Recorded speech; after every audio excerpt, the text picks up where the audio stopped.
तो देखो बच्चों, जब भी आप अपने डेप्रिसिएशन को प्रोविजन फॉर डेप्रिसिएशन अकाउंट में एक्यूमुलेट करते हो यानी कि जोड़ते हो, तो मैंने जर्नल एंट्री आपको सिखाई थी।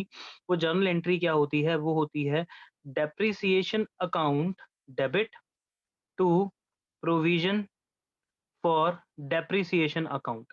प्रोविजन एक लायबिलिटी होता है, पैसा जोड़ते हैं हम कहीं पर खर्च करने के लिए कि भैया इस मशीन का डेप्रिसिएशन जोड़ो, जब मशीनरी की वैल्यू खत्म हो जाएगी तो हम इस जोड़े हुए पैसे को नई मशीन में यूज कर लेंगे। और डेप्रिसिएशन इसलिए डेबिट होता है क्योंकि डेप्रिसिएशन होता है हमारे लिए एक एक्सपेंस, वो बढ़ जाता है। खर्चा हो रहा है, खर्चे के पैसे को सिर्फ हम सेव कर रहे हैं, जोड़ रहे हैं, लेकिन खर्चा तो हो रहा है। ये इसकी जर्नल एंट्री थी। अब यहाँ पे जब आप अपनी एसेट को बेचते हो, जैसे कि हम यहाँ पे अपने मशीनरी को बेचने जा रहे हैं, हम जब अपनी एसेट को बेचते हैं तो हमें ये जो डेप्रिसिएशन जो हर साल हम यहाँ पे जोड़ रहे थे, जैसे कि 4 सालों तक हमने 6400 रुपीज़ डेप्रिसिएशन जोड़ा और 4 सालों तक हमने इस डेप्रिसिएशन को किसी भी मतलब इसकी एसेट में से माइनस नहीं किया क्योंकि हम एसेट को बेच नहीं रहे थे।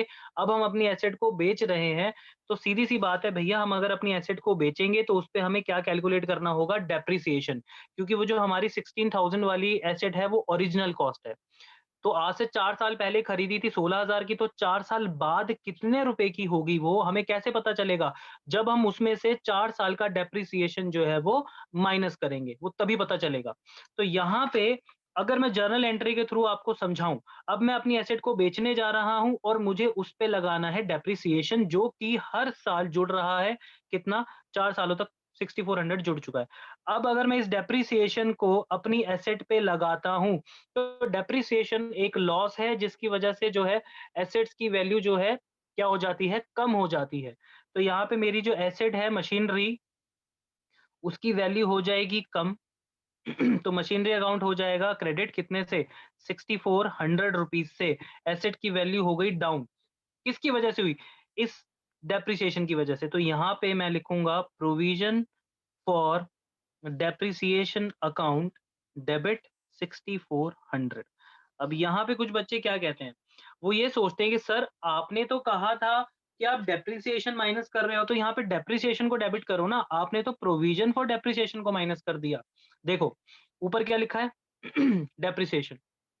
डेप्रिसिएशन मैं ऑलरेडी चार्ज कर चुका हूँ, लेकिन उस डेप्रिसिएशन के पैसे को मैंने कहाँ पे रख रखा है संभाल के? प्रोविजन में। तो डेप्रिसिएशन तो ऑलरेडी डेबिट है। लेकिन जब मैं मशीनरी की वैल्यू कम करूँगा तो मैं क्या कहूँगा? मशीनरी से ये कहूँगा कि भैया तेरा जो डेप्रिसिएशन है वो मैंने जोड़ के रखा है, अब वो मैं कैंसल कर दूँगा। जो एसेट आप खुद सोचो ना, आप अगर किसी भी एसेट के डेप्रिसिएशन को यहाँ पे जोड़ के रख रहे हो, किसी भी एसेट के डेप्रिसिएशन को, अब आप एसेट बेचने जा रहे हो, क्या उसका डेप्रिसिएशन इसके अंदर रखना ज़रूरी है अब? नहीं, बिल्कुल भी नहीं। अगर आप एसेट बेचते हो, तो अकाउंट में से उसका डेप्रिसिएशन भी हम कैंसल कर देते हैं। तो हम क्या करते हैं, उस डेप्रिसिएशन को कैंसल करने के लिए, जब हमने डेप्रिसिएशन को सँभाल के रखा होता है, तो हम लायबिलिटी को इंक्रीज़ कर देते हैं। लेकिन जब हम इस डेप्रिसिएशन को खत्म करते हैं, इट मीन्स ये लायबिलिटी भी हमारे पास से खत्म हो जाती है कि भैया हम अब आगे जो एसेट बेच रहे हैं, उसका डेप्रिसिएशन नहीं रखेंगे, इसको इस अकाउंट से निकाल देंगे। अकाउंट से निकाला, लायबिलिटी को खत्म किया और किस पे चार्ज कर दिया? एसेट पे अब हमने चार्ज कर दिया। तो यहाँ पे जो एंट्री बनी है, ये वाली एंट्री, दोनों ही अकाउंट हम बना रहे हैं। प्रोविजन फॉर डेप्रिसिएशन अकाउंट भी हम बना रहे हैं और मशीनरी अकाउंट भी हम बना रहे हैं।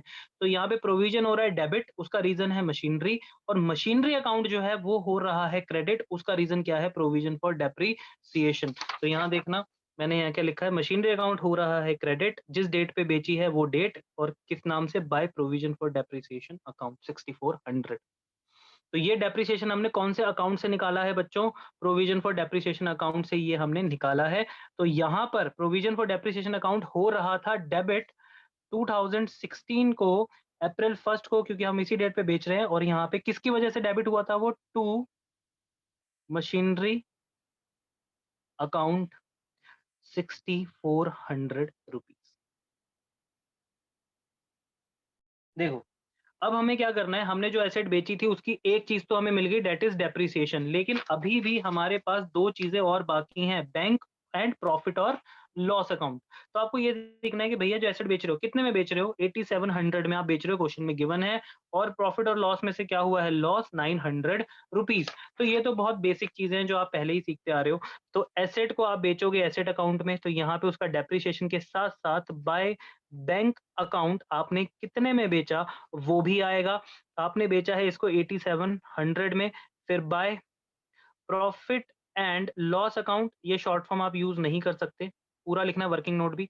और यहाँ पे आएगा अप्रैल फर्स्ट फर्स्ट, और यहाँ पे आप लिखोगे 900 रुपीज, लॉस हमें इतने का हुआ था।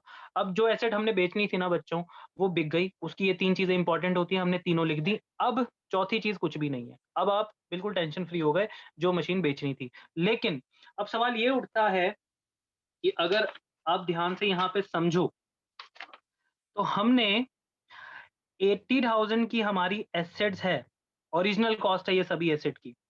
उसमें से हमने 16,000 वाली ओरिजिनल कॉस्ट वाली एसेट को हमने बेचा। हमारे पास 64,000 की एसेट्स अभी भी बची हुई हैं। 64,000 की मशीनरीज जो हैं, वो अभी भी हमारे पास अवेलेबल हैं। हम उनको यूज़ कर रहे हैं। तो बच्चों अगर आप उनको यूज़ कर रहे हो, तो यूसेज का मतलब होता है डेप्रिसिएशन। तो बची हुई एसेट पे आपको क्या लगाना पड़ेगा? डेप्रिसिएशन। और ये वाली जो वैल्यू होती है, ये मैंने पहले ही समझा रखा है, ये होती है ओसी। ओसी का मतलब ओरिजिनल कॉस्ट। तो ये 64,000 उन सभी मशीनरी की ओरिजिनल कॉस्ट है, और हम मेथड कौन सा पढ़ रहे हैं? Straight line method. तो डेप्रिसिएशन भी किस पे लगेगा अब? 64,000 पर। क्लियर है? तो यहाँ पे जब आप डेप्रिसिएशन लगाओगे, तो यहाँ पे माइनस तो कर नहीं सकते, क्योंकि हम कौन सा अकाउंट मेंटेन कर रहे हैं? Provision for depreciation account. तो इसमें डेप्रिसिएशन जुड़ता है, लायबिलिटी बढ़ती है, जैसे कि मैंने ये एंट्री समझाई थी। डेप्रिसिएशन जुड़ेगा अब, और डेप्रिसिएशन जुड़ेगा तो एक्सपेंस तो बढ़ेगा, साथ ही साथ क्या बढ़ेगी? लायबिलिटी बढ़ेगी। तो यहाँ पे अगर आप शो करो, डेप्रिसिएशन हमेशा ईयर के एंड में लगता है, तो 2017 मार्च 31 यहाँ पे आप लिखोगे बाय डेप्रिसिएशन अकाउंट, और यहाँ पे आएगा उसका अमाउंट डेप्रिसिएशन का कितना, 64,000 का 10% कितना हुआ? 6400 रुपीज हमने लगा दिया डेप्रिसिएशन। अब ये इसको यहाँ रोक देते हैं, अब ऊपर आते हैं। ऊपर हमारे पास टोटल एसेट्स कितने की थी? 80,000 की। 80,000 में से अगर आप इसको टोटल करो तो ये 16,000 बनेगा। तो 80,000 में से हमने 16,000 वाली एसेट को बेच दिया। अब यहाँ पे हम लिखेंगे लास्ट में बाय बैलेंस सीडी, और कितने का बचा? 64,000 का हमारे पास अभी भी एसेट बचा हुआ है। इसको यहाँ पे कर देंगे क्लोज। ठीक है ना? यहाँ पे डेप्रिसिएशन नहीं लगता, मैं समझा चुका हूँ, प्रोविजन में डेप्रिसिएशन यहाँ पर आता है।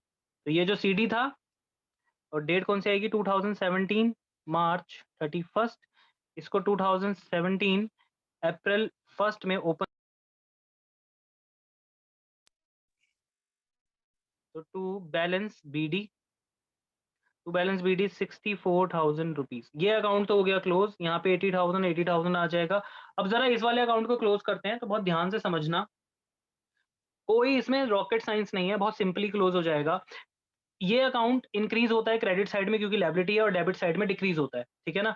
तो इंक्रीज माइनस डिक्रीज मतलब क्रेडिट माइनस डेबिट। तो बैलेंस ईडी निकालने के लिए क्रेडिट को टोटल करो, 36,000 एंड 6400, कितना हुआ ये? 42,400। 42,400 में से माइनस कर दो 6400, तो ये आपका आ जाएगा टू बैलेंस सीडी कितना? 36,000 रुपीज। क्लियर है? कुछ बच्चे कहेंगे सर ये तो सेम सेम है, ये कोइंसिडेंस है कि ये दोनों सेम है। ठीक है, यहाँ पे कंफ्यूज मत होना, ये कोइंसिडेंस की बात है, अदरवाइज ये अलग अलग भी आ सकते हैं। तो हमने इसको टोटल किया, उसमें से इसको माइनस किया, हमारा बैलेंस सीडी आ गया, यानी बचा हुआ बैलेंस 2017 में मार्च 31। अब इसी को हम सेम क्या करेंगे, यहाँ पे इसको कर देते हैं क्लोज। 42,400, 42,400, और यहाँ पे नेक्स्ट ईयर इसको हम ओपन करके अप्रैल 1 में छोड़ देंगे। तो यहाँ पे आप लिखोगे क्या? By balance BD 36,000 rupees. अब ये क्वेश्चन तो यहीं खत्म हुआ है, और इसमें कुछ है नहीं।